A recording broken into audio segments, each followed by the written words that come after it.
के द्वारा व्यवस्थित किया गया है, तो ब्रह्म की स्वीकार्यता वेदांत दर्शन में ब्रह्म सूत्र में पदे पदे की गई। अब सृष्टि का निर्माण है, सृष्टि का निर्माण मूल कणों से हुआ है, उसको हम परमाणु कह सकते हैं, एक दृष्टि से हम चतुर स्तंभ कह सकते हैं। तो उन प्रारंभ के परमाणुओं में गति कैसे हुई?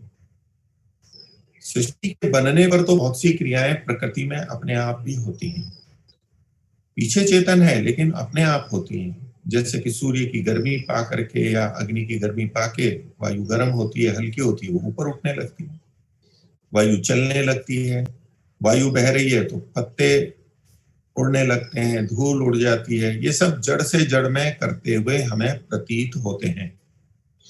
ऐसे ही जो जड़वादी हैं, प्रकृतिवादी हैं, वो सब चीजों को यूं ही मानते हैं कि सब ऐसे ही चलता रहेगा। तो कुछ चीजें ऐसे होती भी दिखती भी हैं हमें, और सत्यार्थ प्रकाश में महर्षि ने स्वीकार भी किया है कि पीछे चेतन हो तो जड़ के द्वारा भी आगे जड़ के से क्रियाएं होती देखी जाती हैं। जैसे कि हम हाथ से किसी चिमटे को उठाएं तो हाथ अपने आप में वास्तव में तो जड़ है, शरीर का भाग है, और वो चिमटा भी जड़ है। तो यहाँ ऐसे करते हुए देखेंगे, लेकिन पीछे कोई ना कोई चेतन होगा, ये वैदिक सिद्धांत है। तो जो कार्य जगत में गतियां जड़ के द्वारा जड़ में दिखाई देती हैं, उससे भिन्न एक प्रश्न वहां उठाया कि सृष्टि का प्रारंभ जिन कणों से हुआ, जिन मूलभूत कणों से हुआ, वो कण तो मानने होते हैं, वो वैदिक दर्शन भी मानते हैं और आधुनिक वैज्ञानिक भी मानते हैं, कुछ न कुछ तो पहले था। तो प्रश्न ये है कि वो प्रारंभ वाला कैसे गति करा, वो किस तरह से आपस में मिले और फिर ये संसार धीरे धीरे बना, एक के बाद दूसरा, दूसरे से तीसरे से बनते बनते और जटिल और शरीर आदि का निर्माण हुआ। लेकिन प्रारंभ में कैसे हुआ, वहां पर प्रयत्न कहां से आया, वहां अभिघात कैसे हुआ, जो वस्तु स्थिर है उसमें गति कहां से आ गई, और एक विशेष प्रकार की गति कैसे आ गई। ये प्रारंभ का जो बात है, प्रारंभ की जो बात है, वहां इन्होंने इस बात का प्रतिपादन किया, वो बिना बुद्धिमान चेतन के यानी ब्रह्म के संभव नहीं है। इससे भी सिद्ध होता है कि प्रकृति से भिन्न ब्रह्म है, जो कि सृष्टि का रचयिता है। तो सृष्टि का प्रारंभ बिना ब्रह्म के हो नहीं सकता, वो इसका निमित्त कारण है और इससे पृथक है। सृष्टि निर्माण के प्रसंग में ही उन्होंने कुछ अन्य बातों का भी उल्लेख किया यहाँ पर, जैसे कि कुछ लोग इसको क्षणिक मानते हैं, कुछ इसको अभाव मानते हैं। तो क्षणिक है, नष्ट होता है, उत्पन्न होता है इत्यादि जो कुछ मान्यताएं हैं उस समय भी प्रचलित रही होंगी। पर ये सब कुछ नष्ट हो जाएगा, कुछ भी नहीं बचेगा, अभाव हो जाएगा, शून्य हो जाएगा, तो शून्यवाद इत्यादि बहुत सारी मान्यताएं प्रचलित हैं। उनका उल्लेख करते हुए, विवेचना करते हुए उन सबका खंडन किया गया। ये संसार परिवर्तनशील है, लेकिन उस तरह से क्षणिक नहीं है जैसा कि कुछ लोग मानते हैं। उत्पन्न हुआ और नष्ट हुआ, अगले क्षण में फिर उत्पन्न हुआ, फिर नष्ट हुआ, और एक समय आएगा जब ये सारा नष्ट हो जाएगा, यानी शून्य और अभाव हो जाएगा। तो ऐसा नहीं है, ये इसके मूल तत्व तो फिर भी बने रहेंगे, फिर से सृष्टि बनेगी, फिर से नष्ट होंगे, ये प्रवाह से चलता रहेगा। इस बात को स्वीकार किया। तो कुछ मतांतरों का भी वहां पर खंडन किया है। दूसरे अध्याय के तीसरे पाद में कुछ बातों का उल्लेख किया कि ये जो सृष्टि में चीजें बनी हैं, ये सदा से हैं या तो नित्य हैं अथवा तो अनित्य हैं, उत्पन्न हुई। उसमें उन्होंने आकाश का एक विषय लिया, क्योंकि कुछ लोग मानते हैं कि आकाश तो पहले से था, नित्य है। वहां इन्होंने सिद्ध किया कि आकाश जो कि सत्तात्मक है, वो प्रकृति से उत्पन्न होता है। जो रिक्त स्थान है, शून्य है, अभाव है, वो तो कोई सत्तात्मक द्रव्य ही नहीं है, वो तो अन्यों का न होना, प्रकृति का न होना है, वो तो अभावात्मक है। जो बना है, जो ये सत्तात्मक पदार्थ है, जिसका शब्द गुण है, वो बना है, निर्मित हुआ है। और इसी क्रम में उन्होंने इंद्रियों को भी लिया कि इंद्रियां भी बनी हैं, मन भी बना है, इनकी उत्पत्ति स्वीकार की, और अंततः ये कर्मानुसार बने हैं, हमारे जीवों के हित के लिए कर्मानुसार बने हैं, और बनाने वाला परमात्मा है, वो कर्मानुसार बनाता है। इस बात का वहां पर प्रतिपादन किया। फिर वहां आत्मा के अविनाशी होने का भी प्रतिपादन किया, क्योंकि जब हम अपने शरीर को देखते हैं और इसी को ही मैं मानते हैं, प्राथमिक दृष्टि यही है, शरीर से भिन्न आत्मा की स्वीकार्यता सहज नहीं है।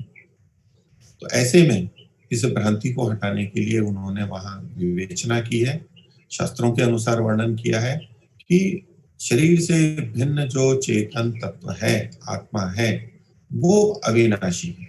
वो शरीर के नाश के साथ में नष्ट नहीं होता, वो अनादि अनंत है, वो विभिन्न जन्मों को प्राप्त करता है और वही मुक्ति के अंदर भी जाता है।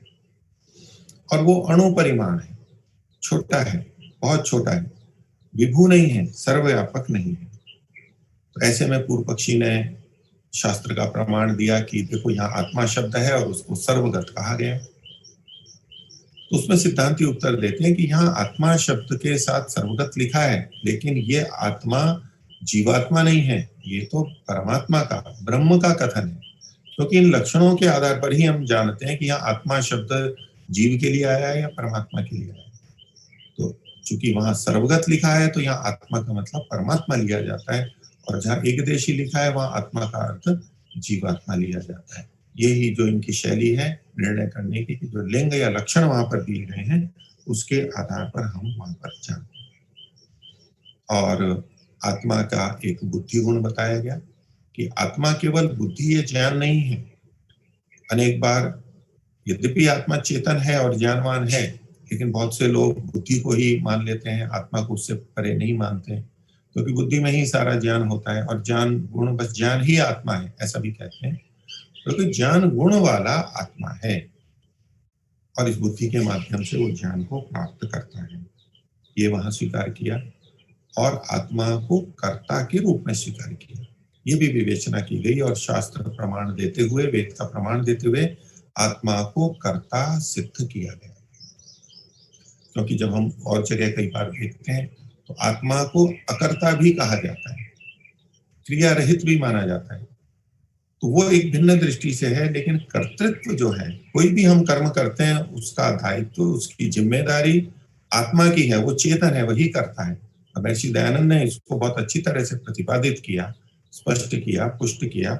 ये बात वेदांत दर्शन के अनुरूप है और उसके पीछे इनका एक तर्क है, युक्ति है और भी प्रमाण है कि शास्त्रों में कर्म का विधान और निषेध किया गया, ये करो और ये मत करो। तो उसका करने वाला कोई ना कोई है, जिसके लिए उपदेश है वो जानने वाला है और वही करने वाला है। जो जानते ही नहीं है वो कैसे करने वाले हो सकते हैं? तो प्रकृति और प्रकृति के पदार्थ, न हम शरीर को करने वाला कर्ता कह सकते हैं और न मन को कह सकते हैं, न बुद्धि को कह सकते हैं, इंद्रियों को नहीं कह सकते। तो आत्मा ही यहाँ मूलभूत करता है। हाँ, जो सक्रिय निष्क्रियता की बात कही जाती है वो इस दृष्टि से कि आत्मा की प्रेरणा से, आत्मा के प्रयत्न से फिर मन, इंद्रिय आदि में क्रियाएं होती हैं, शरीर में क्रियाएं होती हैं। इस रूप की क्रियाएं जो हम ये गतियां देखते हैं और जो परिणमन क्रियाएं होती हैं वो शरीर आदि जड़ पदार्थों में होती हैं, वो आत्मा में नहीं होती है। लेकिन चेतन होने से कर्ता आत्मा ही है, ये यहाँ पर प्रतिपादित किया गया। अब था कि परमात्मा इस संसार की प्रेरणा करता है, संसार के लिए ईक्षण करता है, संसार को बनाता है और जीवात्माओं को भी प्रेरित करता रहता है। हम प्रार्थना भी करते हैं, धियो यो नः प्रचोदयात्। तो परमात्मा जो ये प्रेरक है, क्या परमात्मा ऐसे ही सबको प्रेरणा देता है कि सब आत्माएं सबके लिए समान, परमात्मा के लिए समान है तो सबको प्रेरणा देता है? एक दृष्टि से तो परमात्मा के लिए सब आत्माएं समान हैं और वो सबको प्रेरणा दे सकता है, सबको प्रेरणा देता है अलग अलग स्थितियों में। लेकिन उसमें एक बात बताई इन्होंने कि परमात्मा की प्रेरणा सनिमित्तक है, कारण सहित है। जो करने वाला है, कर रहा है, उसको परमात्मा से प्रेरणा मिलेगी। जो कर ही नहीं रहा है, जिसकी उस तरफ इच्छा ही नहीं है, जिसके कोई ऐसे कर्म ही नहीं है, उसके लिए परमात्मा की वैसी प्रेरणा नहीं होगी। अर्थात परमात्मा इस दृष्टि से, क्योंकि हमारे कर्माशय अलग हैं, हमारी योग्यताएं हमने अलग अलग कर ली हैं, अच्छे और बुरे हैं, इसलिए परमात्मा की प्रेरणा हमारे लिए भिन्न भिन्न होती है। दुर्जन व्यक्तियों के लिए प्रेरणा अलग प्रकार से होगी, सज्जन व्यक्तियों के लिए प्रेरणा अलग प्रकार से होगी। सज्जनों में भी अलग अलग स्तर हैं, उनके लिए प्रेरणा अलग अलग प्रकार से होगी। तो परमात्मा की जो प्रेरणा है, जो हमारे अंतःकरण में होती है, परमात्मा हाथ पकड़ के तो हमसे कुछ करवाता नहीं है, उसने हमें कर्म करने में स्वतंत्र छोड़ा है, लेकिन अंतःकरण में वो प्रेरणा करता है, पर वो प्रेरणा सनिमित्तक है, यथा योग्य है, कारण से है, कर्मानुसार है। तो यहाँ इसका भी प्रतिपादन किया गया कि ये कर्म निमित्तक है। और उसमें बात कही कि परमात्मा करते हुए को प्रेरित करता है, जो कर रहा है, करने तक की ओर प्रवृत्त है, उसको प्रेरित करता है। महर्षि दयानंद ने भी इस बात को लिखा दूसरे शब्दों में कि जब हम प्रार्थना करते हैं और अगर हम कर्म ना करें, केवल कामना करें, तो परमात्मा की तरफ से सहायता नहीं मिलेगी और भी कोई सज्जन सहायता नहीं करेगा। लेकिन हम प्रयत्न कर रहे हैं, भार उठा रहे हैं, हमसे उठ नहीं पा रहा है और अब हम प्रार्थना कर रहे हैं, तो दूसरे सहायता कर सकते हैं, प्रेरणा कर सकते हैं। तो परमात्मा की प्रेरणा करते हुए को होती है, न करने वाले आलसी को प्रेरणा नहीं होगी। इसलिए पहले हमें हमारा कर्तृत्व करना है, हमारा पुरुषार्थ करना है और प्रार्थना भी करनी है, और परमात्मा की प्रेरणा हमें प्राप्त होती है, सहायता प्राप्त होती है। परमात्मा की प्रेरणा सनिमित्तक है। आगे एक और प्रसंग आया जो कि अद्वैत वाले प्राय इस रूप में बोलते हैं कि आत्मा परमात्मा का अंश है। एक सूत्र यहाँ पर आता है जिसको लेकर के कई जने उस तरह के अर्थ कहते हैं कि अंशो नाना व्यपदेशात्, आत्मा परमात्मा का अंश है। अंश शब्द यहाँ पर है, वो अंश है, आत्मा अंश है उसका। तो इससे लोग वैसे ही अर्थ कहें कि परमात्मा का ये टुकड़ा है, ऐसा अर्थ लेते हैं। लेकिन यहाँ आगे ही कहा गया कि अंश क्यों है, तो कहा नाना व्यपदेशात्। नाना कहते हैं अलग अलग कथन होने से, अर्थात परमात्मा का कथन शास्त्रों में अलग मिलता है, आत्मा का कथन अलग मिलता है, दोनों अलग अलग सत्ताएं वहां शास्त्र में स्वीकार की गई हैं। यह है नाना व्यपदेश या नाना भिन्न भिन्न का कथन, शास्त्र में मिलना, शब्द प्रमाण का मिलना। लेकिन आत्मा परमात्मा के एक छोटे से भाग में है। परमात्मा सर्वव्यापक है, आत्मा एक छोटा सा है, तो वो उसके अंश के समान है, टुकड़ा नहीं है। और शंकराचार्य ने भी इस सूत्र की व्याख्या में इस बात को स्पष्ट किया है। वो सीधे सीधे अंश नहीं माना है, उन्होंने उसको कहा कि यह अंश के समान अंश है। अंश के समान का मतलब है जैसे कोई मिट्टी का घड़ा है और मिट्टी का, उस घड़े के मिट्टी का एक कण वो उस घड़े का एक अंश है, एक भाग है, टुकड़ा है। वो क्यों हो सकता है? क्योंकि घड़ा अनेक कणों से मिल करके बना है, वो सावयव है, उसके अनेक अंश हो सकते हैं। लेकिन आत्मा और परमात्मा में ये नहीं घटेगा। परमात्मा तो निरवयव है, अखंड है, उसका कोई टुकड़ा होता ही नहीं है। लेकिन फिर भी आत्मा को परमात्मा का अंश यहाँ पर कहा गया। उसका तात्पर्य यह है कि वो उसके एक छोटे से भाग में, उसकी अपेक्षा वो बहुत छोटा है। जैसे हम किसी एक बड़े पहलवान को या बड़े धनवान को देखें और उसके सामने किसी दुर्बल या छोटे पहलवान को या छोटे धनिक को कहें, बोले ये तो उसका एक आना भी नहीं है, ये तो उसका अंश भी नहीं है। वहां अंश का मतलब होता है उसका एक छोटा भाग भी नहीं है, वो बहुत बड़ा है। तो आत्मा परमात्मा का अंश है, इसका तात्पर्य वो बहुत छोटा है। तो शंकराचार्य ने भी अंश इव अंशः, अंश इव अंशः ये बात कही और कहा न ही निरवयवस्य मुख्यो अंशः संभवति। जो निरवयव है परमात्मा, उसका मुख्य अंश यानी मुख्य टुकड़ा ये तो हो ही नहीं सकता है। शंकराचार्य स्वयं स्वीकार कर रहे हैं, लेकिन उनके मानने वाले और बात की परंपरा में ये स्वीकार किया जाता है कि आत्मा परमात्मा का अंश है। तो परमात्मा तो निरवयव है, उसका कोई अंश टुकड़ा हो ही नहीं सकता। तो अंश का क्या उचित तात्पर्य है वो यहाँ पर हमें ग्रहण करना चाहिए। फिर जब दो आत्मा है, एक आत्मा और एक परमात्मा, तो वेदों का जो उपदेश है, ये करें ये ना करें, विधि और निषेध, इसको दूसरे शब्दों में यहाँ कहा अनुज्ञा और परिहार। अनुज्ञा मतलब स्वीकृति की आप ये कर सकते हैं, और परिहार यानी जिससे हटाया है, जो नहीं करना है।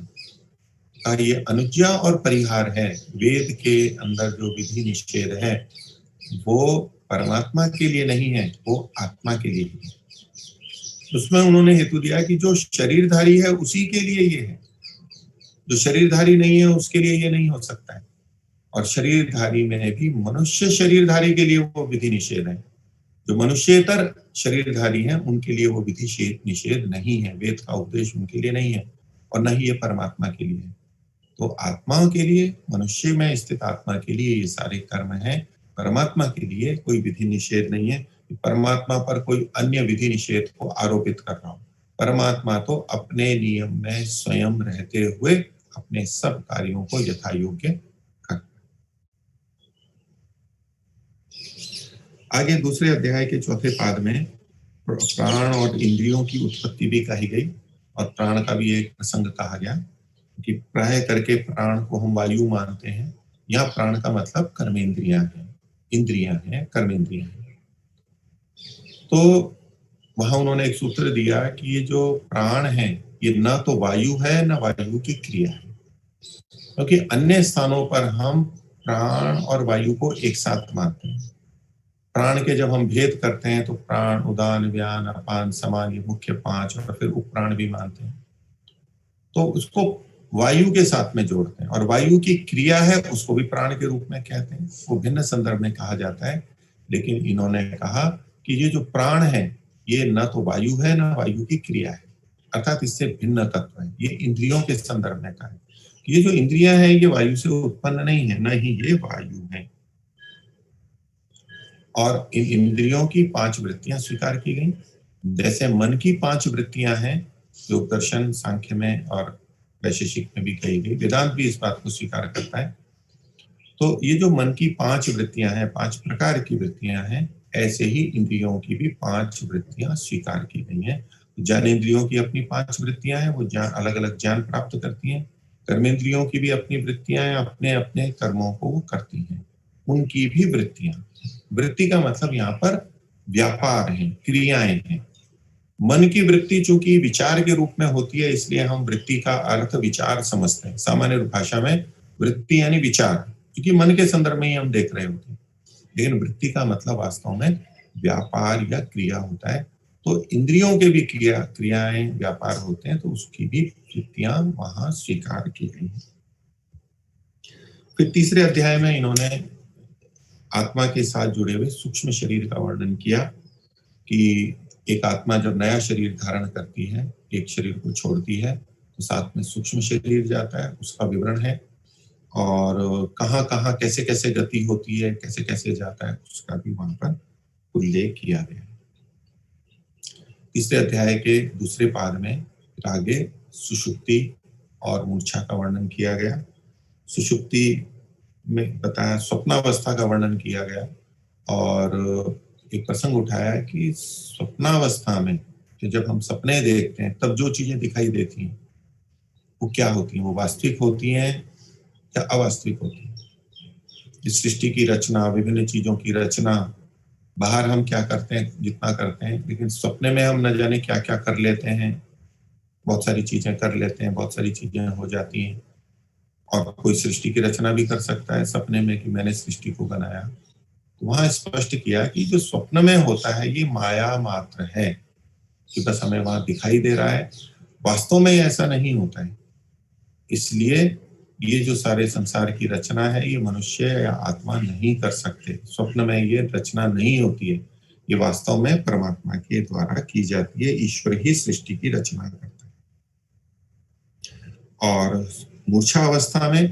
मूर्छावस्था और सुषुप्ति अवस्था में बहुत कुछ समानता है, लेकिन फिर भी सुषुप्ति में जितना हमें बोध रहता है, बोध न होते हुए भी कुछ बोध रहता है, शरीर की क्रियाएं चलती रहती हैं। मूर्छा में भी कुछ क्रियाएं चलती रहती हैं, लेकिन सुषुप्ति की अपेक्षा मूर्छावस्था में, इसको ये मुग्धावस्था कहते हैं, मुग्ध में अर्ध संपत्ति, उसकी अपेक्षा आधी सजगता या तो आधी चेतना रहती है, चेतना की क्रियाएं आधी चलती है। अर्थात सुषुप्ति से भी गहरी स्थिति मूर्छा की है, हम बेहोश हो जाते हैं, वो स्थिति है, लेकिन चेतना वहां फिर भी बनी रहती है। सुषुप्ति के प्रसंग में भी एक बात कही इस सुषुप्ति में हम कहाँ चले जाते हैं, और सुषुप्ति से जब वापस आते हैं, प्रबोध होता है, हम जगते हैं, तब कहाँ से हम आ जाते हैं। तो वहां पर इन्होंने इस बात को स्वीकार किया कि जब हम सुषुप्ति में जाते हैं तो हम परमात्मा में, ब्रह्म में स्थित हो जाते हैं। सुषुप्ति यानी गाढ़ निद्रा के, और जब हम जगते हैं तो हम वहीं से ही फिर वापस होकर के आते हैं। ये एक क्रिया, एक कथन है। सांख्य में भी आता है, समाधि सुषुप्ति मोक्षेषु ब्रह्म रूपता। वहां पर समाधि भी है, मोक्ष भी है, और साथ में सुषुप्ति भी कही गई है। तो कुछ कुछ उनमें समानताएं हैं, कुछ भिन्नताएं भी हैं, लेकिन ब्रह्म को लेकर के कुछ समानताएं वहां पर कही गई हैं। तो इसीलिए हमारे बहुत से विद्वान इस बात को कहते हैं कि हर आत्मा जब वो सुषुप्ति में जाता है तो वो परमात्मा में जा रहा होता है। परमात्मा में कुछ देर के लिए विश्राम को प्राप्त होता है, बाहर से हट करके परमात्मा में विश्राम को प्राप्त करता है, और सुबह जब उठता है, प्रबोध होता है, तब भी परमात्मा से ही निकल करके आता है। ये निकल के आना मतलब ज्ञान की दृष्टि से। वैसे तो हम परमात्मा में डूबे हैं, हमारे अंदर परमात्मा है, तो वो तो सब जगह सदा, किसी भी अवस्था में, चाहे जागृत अवस्था हो, स्वप्न हो, सुषुप्ति हो, सब जगह है। लेकिन बाहर से हट करके वहां स्थित होता है और सुषुप्ति में आनंद लेता है, परमात्मा के आनंद को प्राप्त करता है। ये विचारधारा यहाँ से इसी तरह से प्रचलित हुई है। आगे इसी में उन्होंने कहा कि परमात्मा और ब्रह्म ये सबसे बड़ा है, इससे परे कोई नहीं है। क्योंकि जब हम उसको बड़ा मानते हैं तो स्वभावतः प्रश्न होता है कि उससे बड़ा कौन है। परमात्मा है तो जहां तक परमात्मा है तो उससे परे कौन है। जैसे कि पृथ्वी है, बहुत बड़ी है, तो पृथ्वी से परे क्या है, सूर्य है, सूर्य से परे भी क्या है। ऐसे हम जो परिकल्पना करते हैं, ऐसे ब्रह्म से भी परे क्या है, ब्रह्म से भी बड़ा क्या है, ऐसा जो प्रश्न आता है, तो उसके लिए इनका समाधान है कि ब्रह्म से परे, ब्रह्म से बड़ा कोई नहीं है, वो सबसे बड़ा है और सबसे ऊंचा है। और यहाँ इन्होंने परमात्मा का सर्वगतत्व भी, ब्रह्म का सर्वगतत्व भी स्वीकार किया कि परमात्मा सब जगह है। और इसकी पुष्टि के लिए तर्क युक्ति, शास्त्र प्रमाण युक्त उन्होंने प्रस्तुत की कि तभी उसका फल देना भी संगत होता है। शास्त्र में जो लिखा है कि परमात्मा ब्रह्म हमें फल देता है, वो तभी दे सकता है जब वो सर्वगत हो, सब जगह विद्यमान हो। क्यों ऐसा माना जाता है? क्योंकि कर्म का फल देने के लिए कर्म का ज्ञान आवश्यक है, और ज्ञान के लिए उसका वहां पर होना आवश्यक है। यदि परमात्मा सर्वत्र न हो तो सबको जान नहीं सकेगा, और जान नहीं सकेगा तो फल नहीं दे सकता, फल का निर्धारण नहीं कर सकता, और फल को लागू भी नहीं कर सकता। तो परमात्मा का जानना और फल का देना ये तभी संभव है जब वो सर्वगत है। इस आधार पे परमात्मा को सर्वगत सिद्ध किया, ये परमात्मा को सर्वव्यापक मान करके चलते हैं। फिर तीसरे अध्याय के तीसरे आनेक में आगे वेदांत शब्द का भी उल्लेख इन्होंने किया कि वेद का जो अंत है, वेद का जो लक्ष्य है, अध्यात्म ब्रह्म, उसके संदर्भ में कि वही अंतिम लक्ष्य है और वही जानने के मुख्य योग है। और फिर ब्रह्म की उपासना का वर्णन फिर उन्होंने आगे किया, और उसके सार के रूप में उन्होंने विवेचना की। उन्होंने कहा कि ब्रह्म की उपासना में समानता है, समत्व है, समान होना चाहिए, क्योंकि वही एक ब्रह्म है तो उसकी उपासना भी एक ही है। तो पूर्व पक्षी वहां पर बातें रखता है कि देखिए, उपनिषद में और शास्त्रों में अलग अलग उपासनाएं कही गई हैं। कहीं प्राण की उपासना है, कहीं सूर्य आदित्य सविता की उपासना है, कहीं किस रूप में उपासना है, तो अनेक शब्दों का प्रयोग किया है। उसका एक उत्तर तो ये देते हैं कि जो विभिन्न शब्द हैं ये परमात्मा के वाचक हैं, तो वस्तुतः परमात्मा की ही उपासना है। और यदि परंपरा से भौतिक पदार्थों के, विशाल पदार्थों को लेकर के यदि उपासना की भी जा रही है, तो वो अंततः उसके बनाने वाले परमात्मा तक ले जाने वाली है। तब उपासना में समानता है कि लक्ष्य एक है, ब्रह्म की ही उपासना है। मुख्य रूप से उपासनाओं में भिन्नताएं होते हुए भी ब्रह्म की उपासना है, उसका लक्षण, उसके मुख्य तत्व समान है, और उसका फल भी समान है। इसलिए सब उपासनाओं को एक माना है मूल तत्वों की दृष्टि से।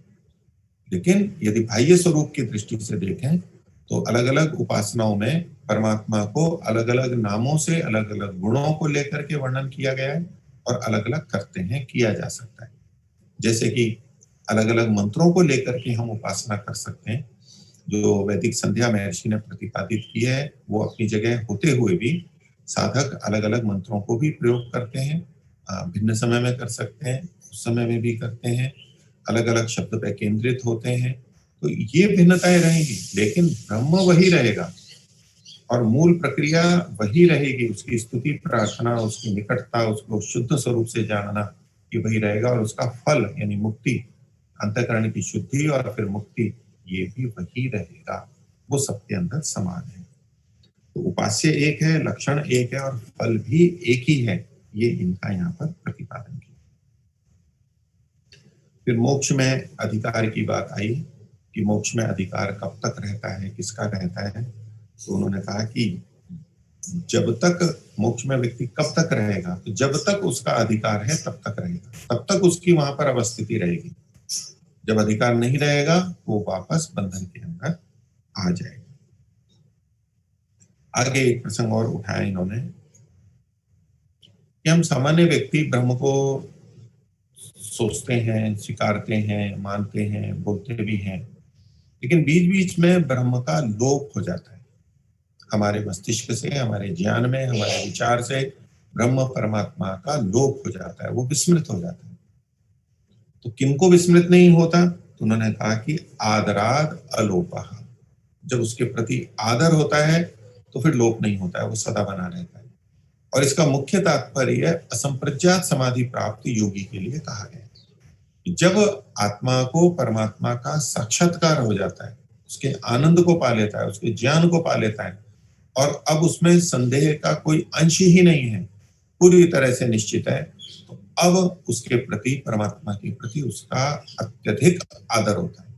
उससे पहले की स्थितियों में हम कितने भी ईश्वर भक्त हों, लेकिन हम उतना आदर नहीं अपने अंदर बना पाते जितना कि एक ईश्वर साक्षात्कार किया हुआ आत्मा बना सकता है। तो जब परमात्मा के प्रति आदर होता है तो अलोप होता है, वो हमारे मस्तिष्क से हटता नहीं। तो ये तो असंप्रज्ञात समाधि, ईश्वर साक्षात्कार किए व्यक्ति के लिए कहा। उनसे नीचे वाले हम अपने अंदर भी देख सकते हैं कि जितना जितना परमात्मा के प्रति हमारे अंदर आदर होगा, विश्वास होगा, उतना उतना वो हमारे अंदर बना रहेगा, उसका स्मरण बना रहेगा और हम उसको लेकर के चलते रहेंगे, उसके आदेशों को, उसको स्मरण रखेंगे और कार्यों को करते रहेंगे। तो अलोप का यानी स्मरण रहने का कारण उसमें आदर है, हमारा उसके प्रति कितना आदर है। आगे फिर उन्होंने जो आत्मा को शरीर से भिन्न नहीं मानते हैं उसका उल्लेख करते हुए उनका खंडन किया। फिर तीसरे अध्याय के चौथे पाद में एक प्रसंग और उठाया कि जो उपासना है, ध्यान है परमात्मा का, उसकी निकटता है, इससे होगा क्या? तो कहा कि यही पुरुषार्थ को प्राप्त कराएगा। पुरुष का जो अंतिम प्रयोजन है, मोक्ष है, उसको ये उपासना प्राप्त कराएगी। यहाँ उपासना को बहुत महत्वपूर्ण मानते हुए ये कथन किया गया है। सांख्य में हमने देखा कि ज्ञान से मुक्ति होती है, उपासना कर्म उसके सहायक है। यहाँ ब्रह्म सूत्र में ब्रह्म को अति महत्वपूर्ण मानते हुए यहाँ ब्रह्म उपासना की एक परिणति यानी उपासना का प्रयोजन मुख्य रूप से मोक्ष की प्राप्ति में है, वो उसमें सहायक बनता है, ये कहा। यद्यपि इससे अभ्युदय भी होता है, स्वास्थ्य की प्राप्ति भी होती है, मन की शांति रहती है, लेकिन इसका जो मुख्य लाभ है वो मुक्ति है और उसी को लक्ष्य बना करके हमें परमात्मा की उपासना में बैठना चाहिए। लेकिन फिर कोई ये कहे कि अच्छा उपासना से मुक्ति होती है तो बस हम उपासना ही करते रहेंगे, तो उन्होंने फिर आगे कहा कि नहीं, कर्म भी आवश्यक है, कर्म भी हमें करना है। तो फिर पूर्व पक्षी यूं कहता है कि शास्त्रों में तो कर्मों का विराम कहा गया है। कई लोगों के लिए जो ऊर्ध्व रहता है, जो सन्यासी हैं, वैराग्यवान है, उनको कर्मों से निवृत्त कहा गया है। उन्होंने कहा कि कर्म से निवृत्ति उनकी एक अंश में कही गई है, चूंकि वो एक ऊंचे स्तर पर है, तो उनको जो लौकिक कर्म है वो नहीं करने हैं, बाकी अपने अन्य कर्म तो करने ही है। तो कर्म का करना इससे खंडित नहीं होता है। बाकी जो जन समुदाय है जो वो भी उपासना करता है, उसे भी अपने अपने वर्ण आश्रम के कर्मों को करना है, कर्तव्य कर्मों को करना ही है।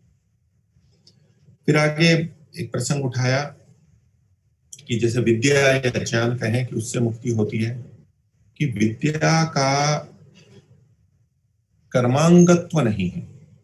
इसे यूं समझिए कि विद्या और कर्म, ये दो चीजें हम देखें कि कौन किसका अंग है, यानी कौन मुख्य है और कौन गौण है।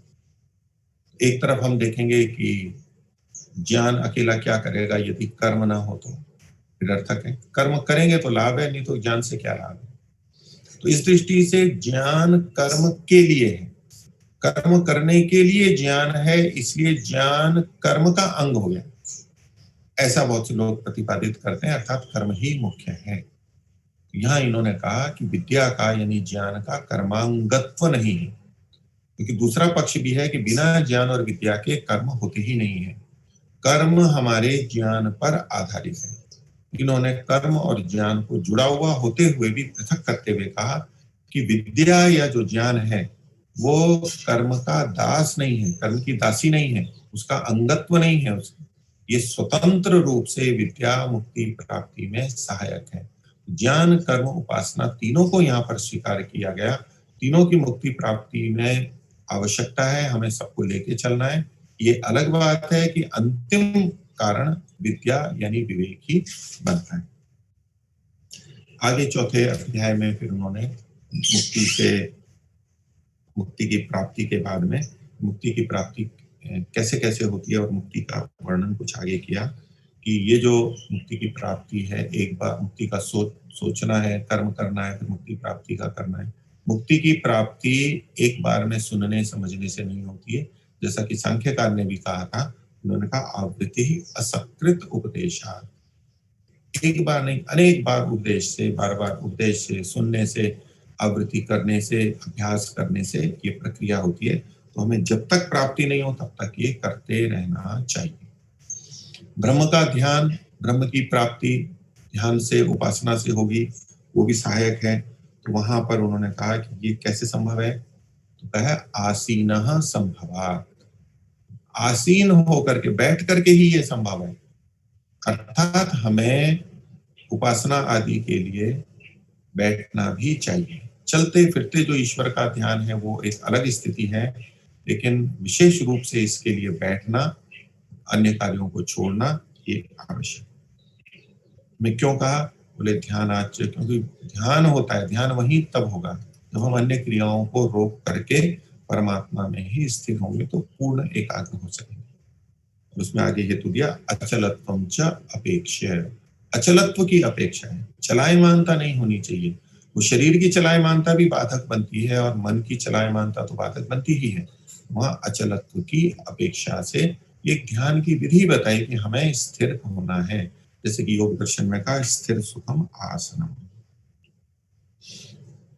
फिर आगे कहा कि ये जो ध्यान साधना उपासना है अध्यात्म का मार्ग, कहाँ करना चाहिए, स्थान क्या हो।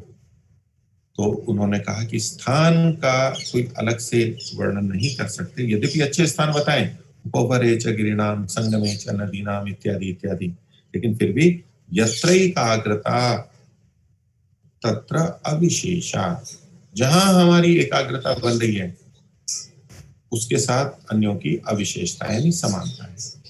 तो कोई भी स्थान हो जहां हमारी एकाग्रता बन रही है, बस हमारे लिए साधना के लिए वही अच्छा है। इष्ट स्थान हो, इष्ट शुद्धि हो, इष्ट रूप हो, जैसा हम चाहते हैं उस तरह का हो, और वो जहां पर है, जहां हमारे अनुकूल लोग हैं, वही हमारे लिए अध्यात्म का मार्ग प्रशस्त करेगा, वही हमारे को साधना करनी है। यदि हम ऐसी जगह चले गए जहाँ नदी नाले तो हैं लेकिन अन्य प्रतिकूल व्यक्ति हैं, हिंसक पशु हैं, वहां एकाग्रता नहीं बनेगी। तो मन की प्रसन्नता और मन की एकाग्रता जहां पर हमारी बनेगी, वहां हम अपनी साधना को कर सकते हैं। और नहीं तो कितनी भी अच्छी स्थितियां बना लें, पेड़ पौधे हों, सब कुछ हो, शांति हो, लेकिन मन की एकाग्रता नहीं है, वहां साधना नहीं हो सकती है।